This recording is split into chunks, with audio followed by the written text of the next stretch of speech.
Okay, this is the first nervous system video, so it's the basics of how you respond to stimuli. Sometimes stimuli are outside of your body, so if a car is headed towards you and you need to quickly respond to that and get out of the way, that's external stimuli.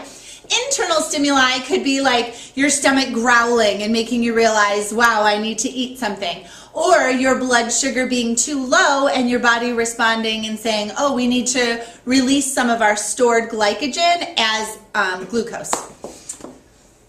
There are two overall systems. Your central nervous system is the one that is your brain and your spinal cord. This is really the control center. It's receiving all the information from your sensory organs and sending out messages, sending out a response to it. The other one's called your peripheral. So everything that extends out from your brain and your spinal cord is considered your peripheral nervous system. It is divided up. I'm going to let all of this show so that I can explain it. So your peripheral nervous system is divided up between your sensory nerves and your motor nerves. Another word for nerves are neurons, so your sensory neurons and your motor neurons. Your sensory neurons all do the exact same job. They all receive stimuli and they all send it to the central nervous system. So the classical idea of touching a hot stove, your sensory neurons in your fingers are actually receiving that message and sending it to your spinal cord. So that's the sensory portion.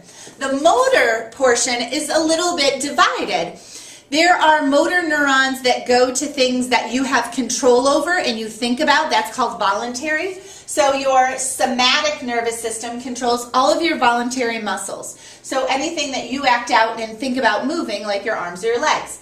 But then there's also the division of your motor neurons that are autonomic, which means you don't have to think about it. They're involuntary. They work all on their own. So the neurons that stimulate your stomach to work and the neurons that stimulate any other part of your body that you don't have to think about to control. Those are divided into two separate categories. Sometimes they are working sympathetically. Sometimes they are working parasympathetically. Sympathetic, I want you to think of that S as like speeding up.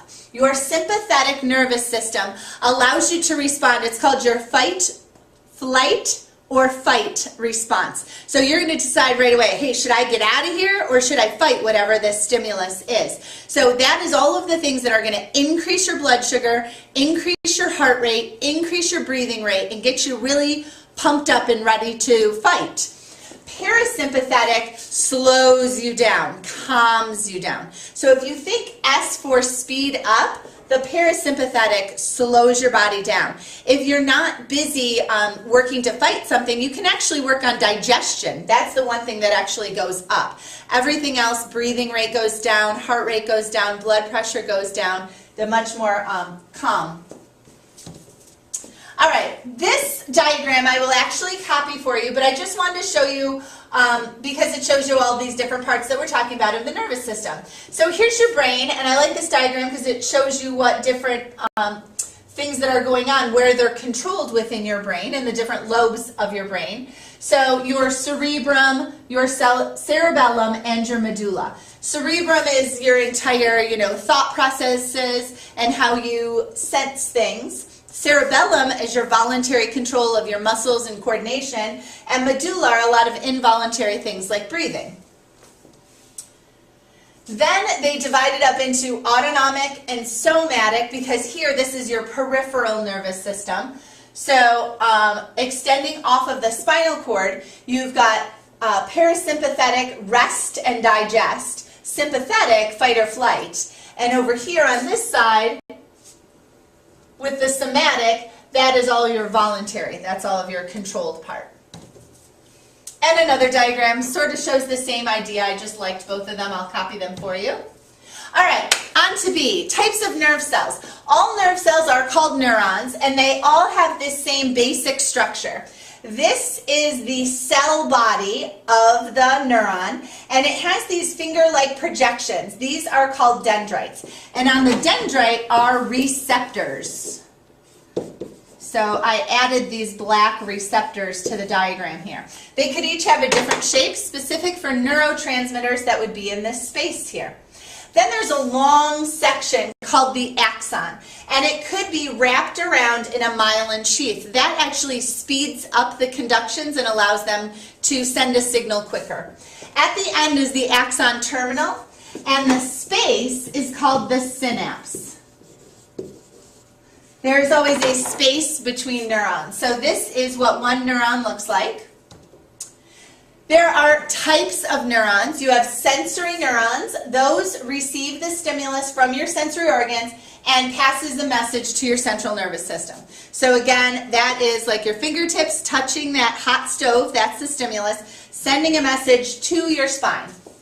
Then there's interneurons. Those are the neurons that are actually in your spinal cord and in your brain that have to interpret the message that came in from the sensory neuron, decide what to do with it, and send a message out to the motor neurons. So in the central nervous system, they receive the impulses from the sensory neurons, interpret it, and send out another impulse to the motor neuron. And then finally, the motor neurons are the ones that respond. They actually cause the change in a muscle or a gland. So they extend from the central nervous system to the effectors, muscles and glands, receive an impulse from the interneuron and cause a change. Stimulate a muscle or a gland. So if I go back to the hot stove idea, you touch the hot stove, the sensory neuron sends an impulse to your spinal cord. Your spinal cord decides what to do, sends it back to the muscles in your arm, which contract and pull your hand away. All of those steps together are called a reflex arc if it does not go to your brain. They are the simplest neuron pathway. They do not involve thought. When you have a reflex like kicking your leg out, you don't have to think about it. The brain is not involved. It is innate, which means you are born with it. It is an instinctual response or a fixed action pattern. It's protective. So a knee jerk or blinking, if someone starts, putting a fist towards your face and automatically you blink, that is your body's natural way of protecting your eyes. And it sent that message from the sensory neuron. So you have an optic nerve, a nerve that goes from your eyes to your brain. This one, even though it does go to a region of the brain, you do it before you have thought about it. And then it sends a message back that controls your eyelids and causes you to close them. All right, sensory, interneuron, in the spinal cord, motor neuron. So there's the pathway. Goes from sensory to interneuron to motor neuron. Here's a little diagram. Again, I can print this out for you when we do our diagram review. Shows the pathway from the receptors in your skin, sensory neuron, interneuron actually in the spinal cord, and then motor neuron, motor neuron to the muscle, causing it to contract. All right, that's the end of the first video.